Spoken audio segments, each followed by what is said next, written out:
Hey, what's up guys? Welcome back to FishOfHex. My name is Travis. Today's video is the very first look at the 300 after doing a full 100% trim of pretty much everything in this tank, including removing 2 major colonies. Now, you might not notice the difference quite yet until we get over here, and you can see that there is some, it's missing some stuff, that's for sure, and boy does it look like crap.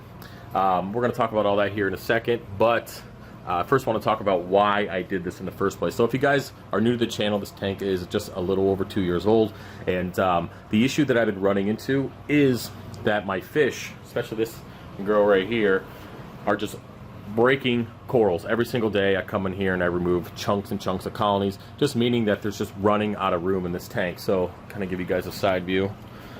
So there's just not a lot of room to swim.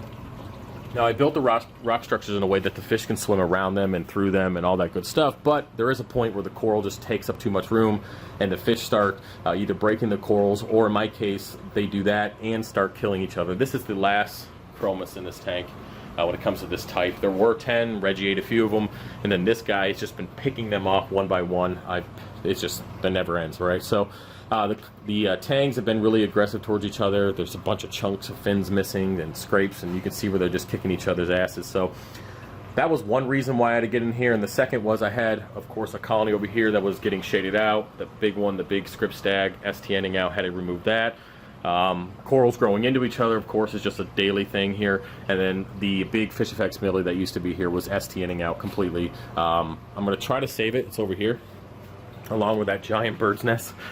Which wasn't something that I initially wanted to remove, but when I was cutting it, it came loose a little bit, and then I was looking and seeing that it was definitely starting to take over the acro, so I just removed it altogether. So this is what's left of the FishOfHex millie, and I'm going to try to save it today. I'm going to do some cutting and put it on some regular plugs. I do have more acro plugs coming in the mail, but yeah, kind of bummed. But what's good is we use these grow out tanks here to keep colonies that I can't keep in the 300 plus what I'm adding and all that good stuff. And then we have the 40-gallon and the grow out, or the healing tank that's also holding extra colonies that just can't be in the 300. So it's not the end of the world if I have to remove a colony, but unfortunately it is a pretty bad, difficult thing to look at. I came down here this morning and I replaced a couple of these corals here. I put the Jason Fox, the thing there, and then one of my purple torts next to the Cali tor. So hopefully these guys will grow in and look good. The reason why I picked these corals and not other ones was because they're so used to having high light already, and we're rocking like 6 something, 7 something up here, par, and I need to make sure I put corals there that are capable of dealing with that par. And those are the ones I chose anyways. I didn't really want any more green on this rock, but because it was an empty spot, I figured I might as well give it a shot, because I already had to take out the thing colony, which used to be down here. I had to take that out because it's getting shaded, of course, and getting also killed by that chalice. But anyway, yeah, it's just kind of bummed out, as I can probably tell in my voice. It's not something that I enjoy doing, but it is for the greater good of the tank. My long-term plan is to keep this tank up and running for at least 2 more years, and then we're going to nix it, and then we're going to get a bigger one, and this one will just be upstairs at my new place, where it will be just part of the system overall. So I have to deal with it, and this is probably not going to be the last time I come in here and remove colonies and do big cuts, because the fish are not getting any smaller. Granted, I only feed them once per day, so they're not overly fed or getting, chunky. They are pretty thick, and of course, they are healthy. But the thing is they're not getting any smaller, and the colonies aren't getting any smaller, and this tank is not getting any bigger. And it's a good problem to have, but it's also pretty depressing and shitty at the same time. I'll be honest with you, I didn't enjoy this process at all. It took about a week's worth of work, and you guys will see that there's 6 or 8 minutes worth of all of this that you'll see at the end of the video. And yeah, I hate it. I hate the way this frickin' rock structure works right now, or looks right now. It drives me, ugh. It looks like dog shit. It looks like straight dog shit. I hate it, but I have to keep it in the back of my mind that it's going to be for the greater good of the tank. It's a hard thing to deal with. Yeah, first world problems, I see. Fucking everybody else is dying of a fucking virus, and we're over here complaining about reef tanks. Interesting, right?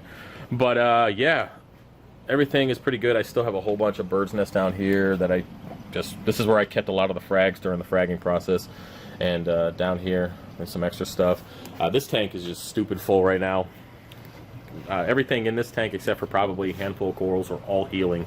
And that's one thing I want to address. You guys were asking, What do I do about the alkalinity? Well, the thing is that I didn't do this all at one time. Yes, yesterday was a big hit. I did this rock structure and this one yesterday, so there was, of course, a lot of corals taken out, but I didn't do the whole tank at one time, so I don't have to worry about having major drops in alkalinity. Of course, I am monitoring it with the, of course, was it 4 times a day that Trident does it, but I'm also testing alkalinity every single day with my Hannah checker.